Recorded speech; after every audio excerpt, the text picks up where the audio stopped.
사람은 새로운 삶을 좋아합니다. 그래서 우리가 특별히 좋아하는 해가 새해라 그러잖아요. 새롭게 살고 싶다. 변화되고 싶다. 어느 목사님 이야기 가운데에 나이가 지긋하신 분인데 6.25 전쟁 당시 자기가 살던 마을에 폭격이 돼가지고 자기가 다니던 중학교가 폭격을 맞았답니다. 그래서 막 사람들이 발을 둥둥 구르고 하는데 자기는 어린 마음에 속으로 좀 신나더래요. 왜 그러나 했더니 성적표가 불에 탈 것 같으니까 기분이 좀 좋더라. 자기 자랑스럽지 못한 과거를 없애버리고 새롭게 시작하고 싶은 것이 어쩌면 인간의 마음인지도 모릅니다. 오늘 예레미야 13장 23절에 보면 참 중요한 말씀이 나오죠. 구수인이 그 피부를 표범이 그 반점을 변할 수 있겠느냐. 구수인이면 지금 이디오피아 사람들입니다. 피부가 검은 사람들이죠. 표범은 이 반점인 얼룩을 가지고 있잖아요. 2700년 전 대략 예레미야 선지자는 그 인간이 변할 수 있겠느냐. 새로움이라고 하는 건 인간이 변해야 새로움을 갖게 되는 거지. 여전히 구습에 찌들어져 있어가지고 내가 무슨 새로운 삶을 살 수 있겠어요. 내린 결론은 간단합니다. 인간 스스로 변하지 않는다. 왜냐하면 보다 정확하게 말하면 인간에게는 그럴 마음도 능력도 없습니다. 그래서 예레미야가 내린 결론이 그렇죠. 하나님 보시기에 의로운 사람 한 사람, 믿음의 사람 한 사람이 없어서 예루살렘은 멸망한다. 참 뼈아픈 이야기입니다. 그런데 이게 바로 오늘 우리하고 똑같은 이야기예요. 예언의 말씀이죠. 하나님은 심판하시는 분이 아닙니다. 구원하기 위해서 끝까지 믿음의 사람, 의로운 사람, 하나님 마음에 합한 사람 한 사람을 찾습니다. 그런 사람을 통해서 하나님은 구원합니다. 그것이 아브라함이고 그것이 바울이고 또 오늘 이 마지막 시대에 하나님은 여러분들을 하나님 마음에 합한 자로 만들어 가시고 여러분들 한 사람 한 사람을 통해서 죄 가운데 있고 타락하고 부패한 사람들을 구원하길 원하신다는 그런 이야기입니다. 근데 이스라엘 백성은 없어요. 참 안타까운 이야기죠. 오늘 우리 시대도 거의 찾아보기 어렵습니다. 이것이 괴로운 겁니다. 예레미야 당시 이스라엘 백성들은 나는 스스로 부패한 자요, 잘못된 자요 이렇게 생각하면서 살았을까요? 전혀 그렇지 않습니다. 나만큼만 믿어라. 오히려 큰 소리 쳤습니다. 이들에게는 열심이 대단했죠. 그러나 하나님이 원하시는 열심, 봉사, 기도 이런 거 없었습니다. 예레미야 시대는 거짓 예언자들이 판치는 시대였습니다. 끊임없이 듣고 산 게 뱀의 음성이에요.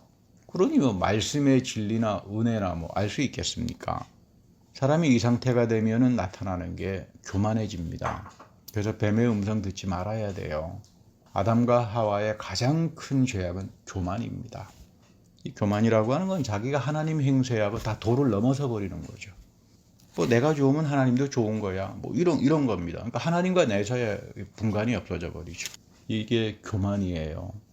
이 죄가 찾아오면 마음속에 교만이 시작되기 시작하고 도를 넘어가 버리게 되고 우리말에도 도가 지나치면 망한다 그러잖아요. 이거 큰일 납니다. 폴 파머라고 하는 유명한 의사 한 분이 계세요. 하버드 대학의 교수기도 하고 미국 정부에서 공중보건과 평등한 건강관리를 위해서 애드바이저로 일하셨던 분이기도 하고요. 근데 이분은 가난한 나라들을 찾아다니고 직접 치료를 해줍니다.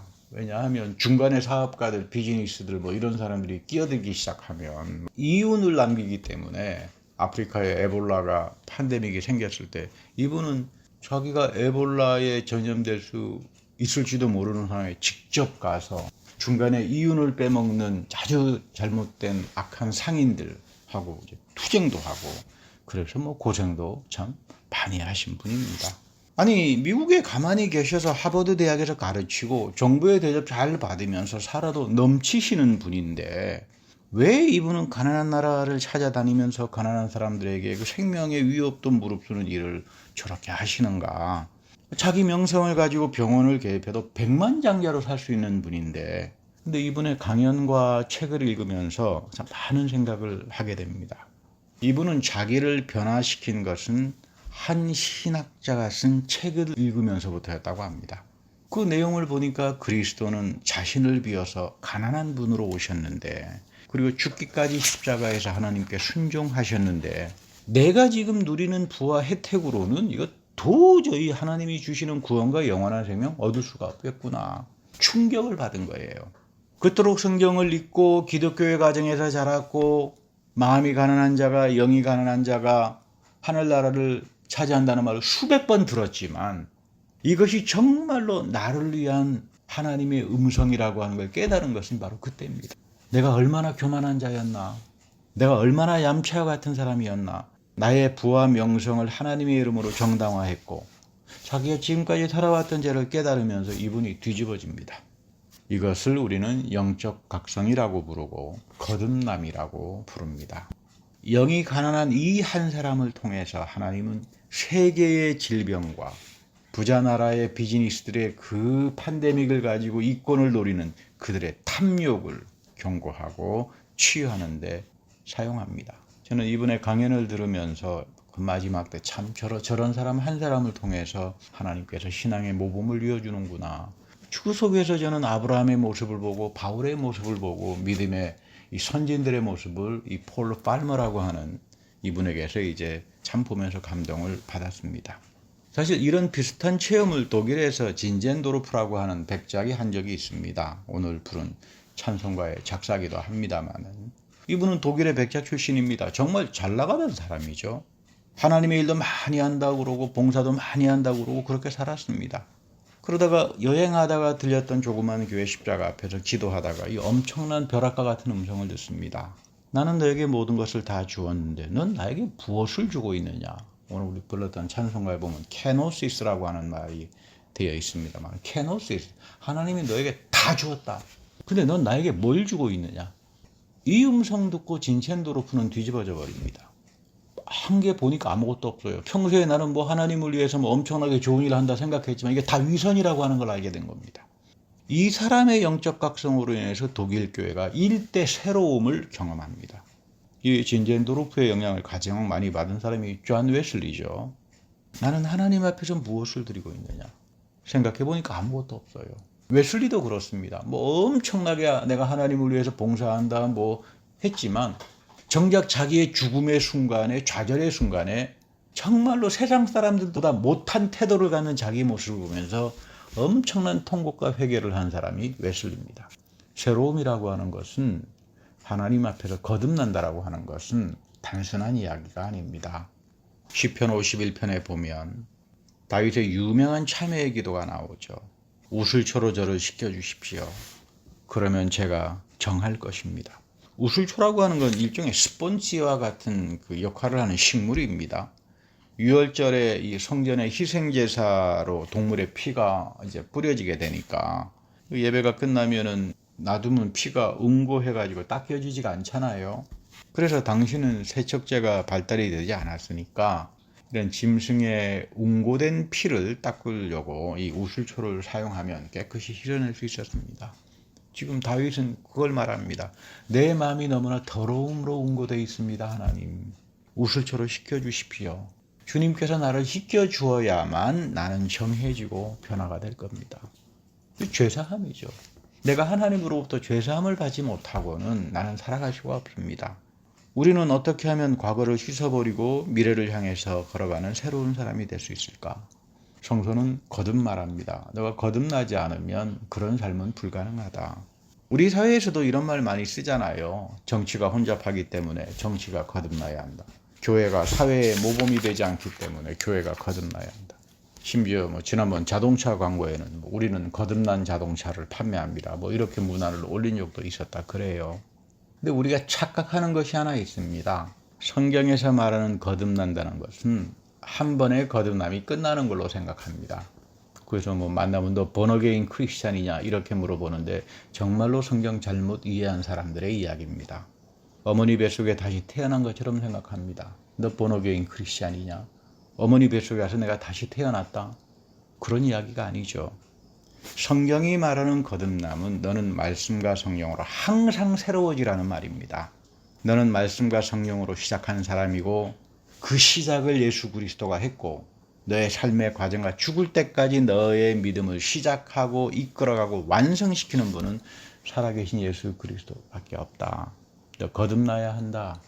이 말은 처음부터 마지막까지 십자가에 달리신 예수 그리스도 앞에서 그분만 붙들고 살아가라, 그 이야기예요. 그것이 본 어게인이라고 하는, 거듭남이라고 하는, 또는 영적 각성이라고 하는 말의 참된 의미입니다.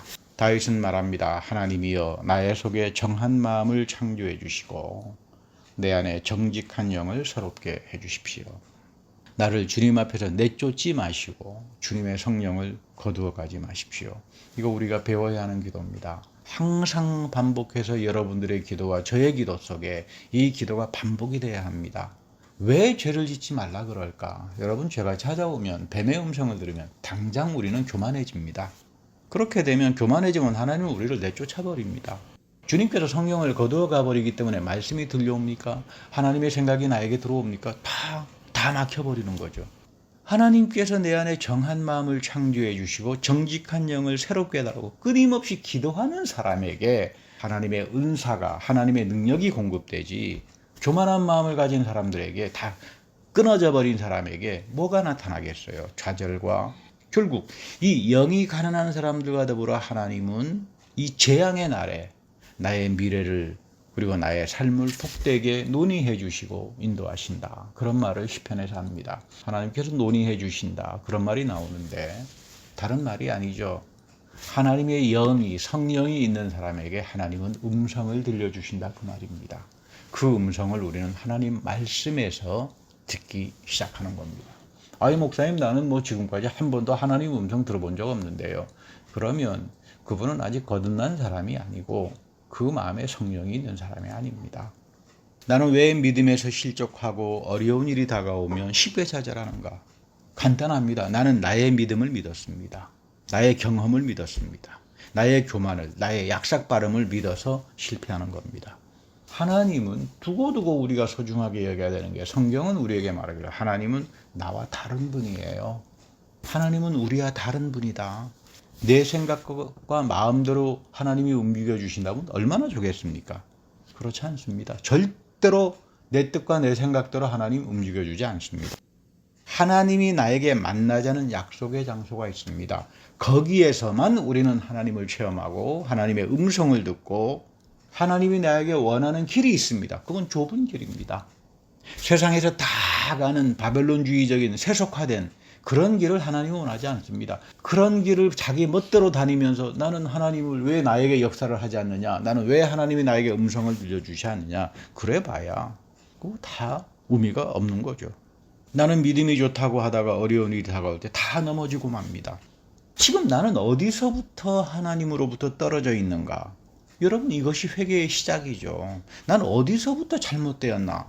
내 안에 있는 우상과 탐욕과 자기 컬트, 자기 우상 숭배화, 이런 것들, 이런 교만함이 도대체 어디서부터 시작됐었는가?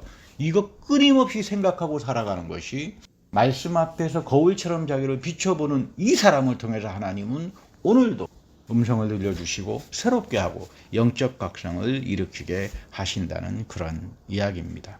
여러분이 그토록 믿었던, 손에 가지고 있었다고 생각했던 것들 다 무너져 내립니다. 그리고 오늘 이 5번째 재앙의 시대에는 여러분 믿을 거 아무것도 없습니다. 우리 손에 있었던 거 다 뺏깁니다. 오직 우리가 붙들 수 있는 분은 십자가에 달리신 예수 그리스도밖에 없습니다. 다 남의 손에 돌아갈 수밖에 없습니다. 구약을 읽어보면 하나님께서 이스라엘 백성들에게 만나를 내려주셨죠. 이 만나가 하얀 색깔이었다 그래요. 마치 광야에서 눈송이처럼 쏟아졌을 거라고 봅니다. 처음에는 대단히 감격을 했죠. 만나가 꿀송이 같다고 했으니까. 만나가 내려오니까 저게 도대체 뭐냐? 저게 뭐냐? 그래서 히브리 말로 만푸, 그래서 만나란 말이 된 겁니다. 만나는 저게 뭐냐? 놀라움이죠. 느닷없이 생각하지도 않은 곳에서 하나님이 채워주시는 기적과 같은 역사가 만납니다. 신기한 양식을 먹어보니까 꿀송이 같다가 정말 꿀송이 같죠. 근데 사람들이 이상하죠. 그 만나를 먹고 또 먹고 하니까 매너리즘에 빠지니까 불평이 나오기 시작합니다. 왜 만나밖에 없습니까? 사람은 자기가 받고 누리는 축복에 익숙해지게 되면 그 복을 더 이상 복으로 생각하지 않습니다.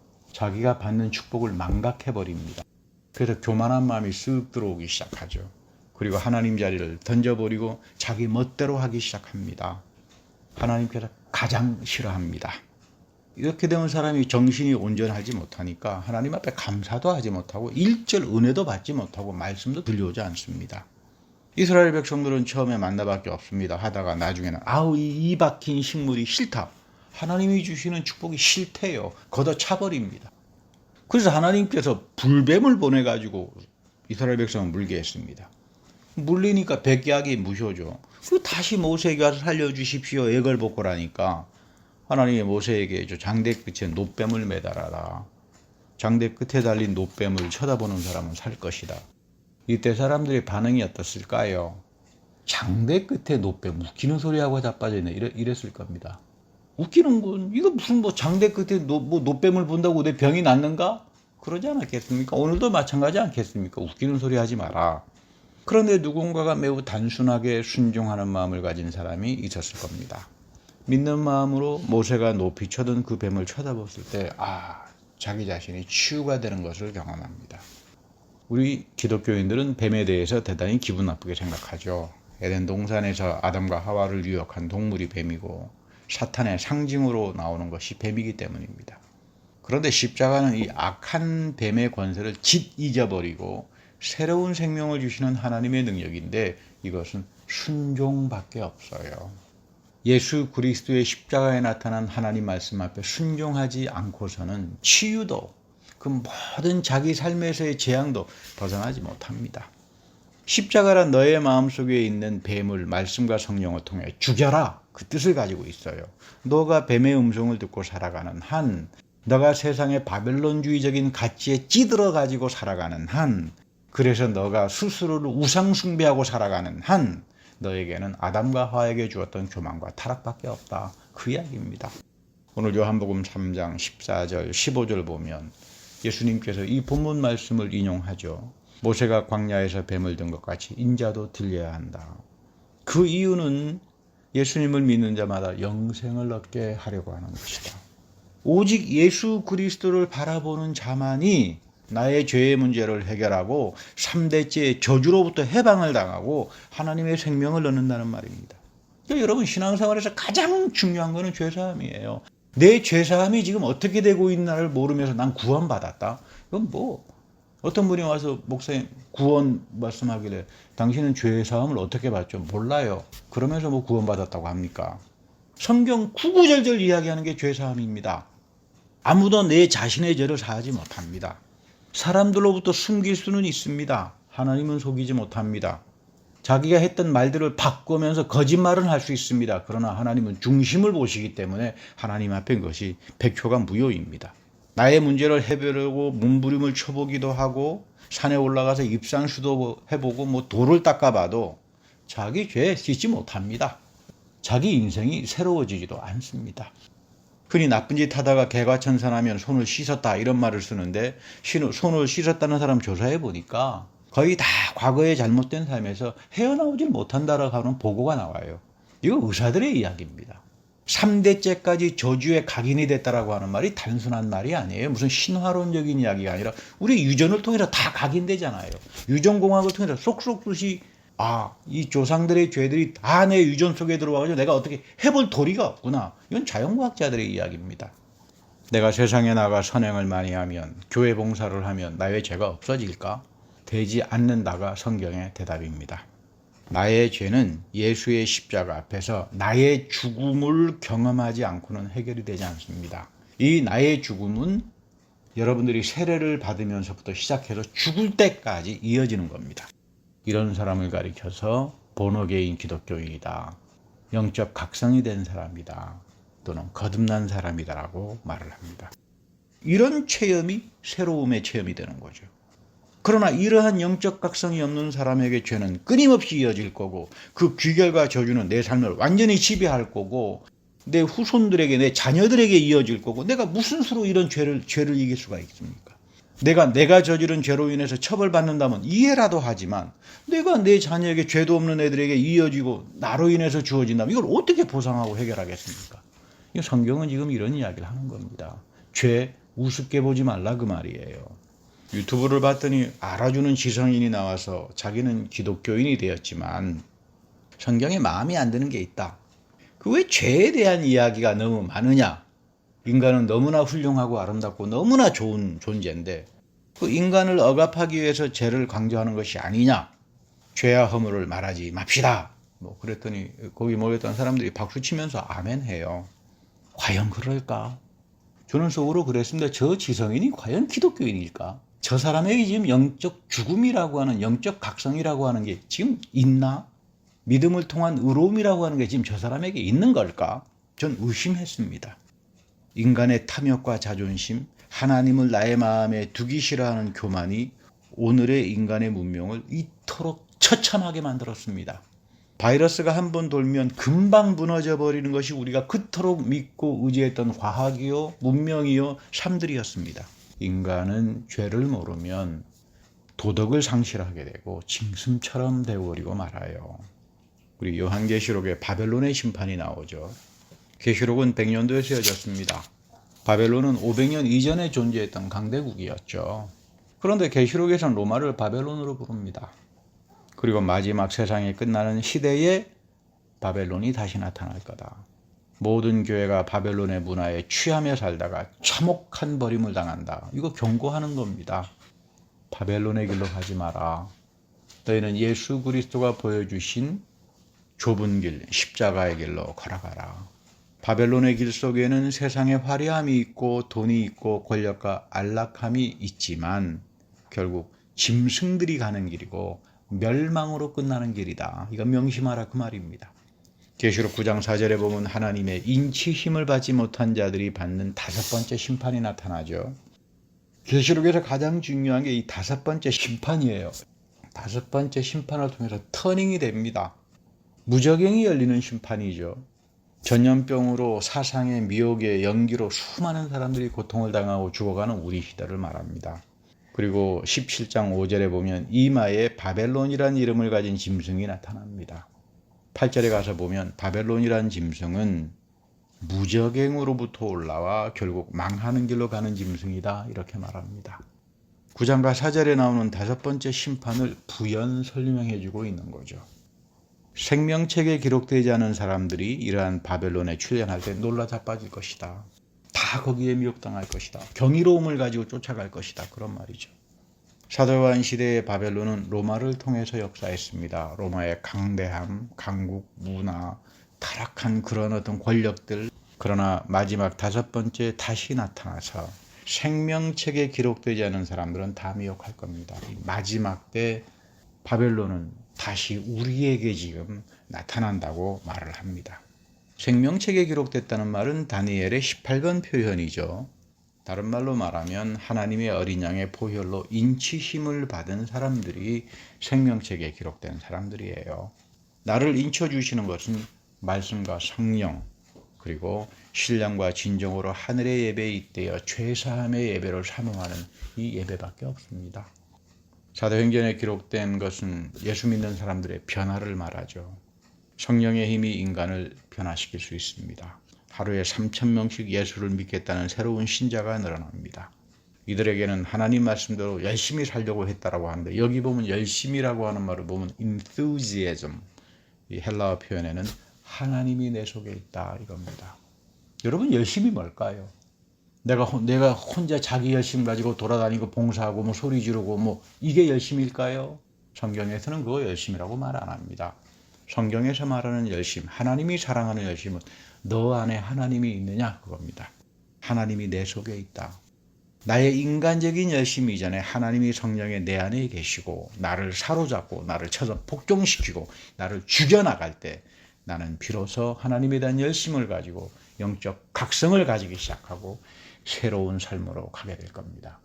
이런 사람들이 아브라함이요 바울이었고 또 우리 시대에도 하나님은 이런 사람을 찾고 마지막 때에 이들을 통해서 세상을 구원할 겁니다.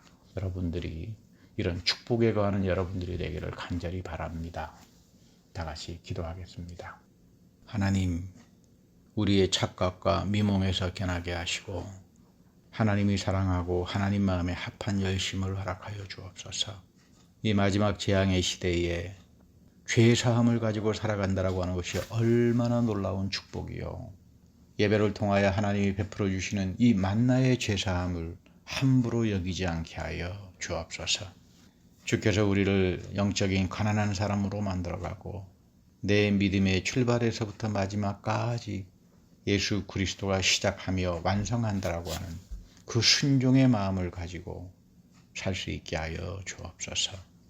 우리 구주 예수 그리스도의 이름으로 감사하며 기도드립니다. 아멘.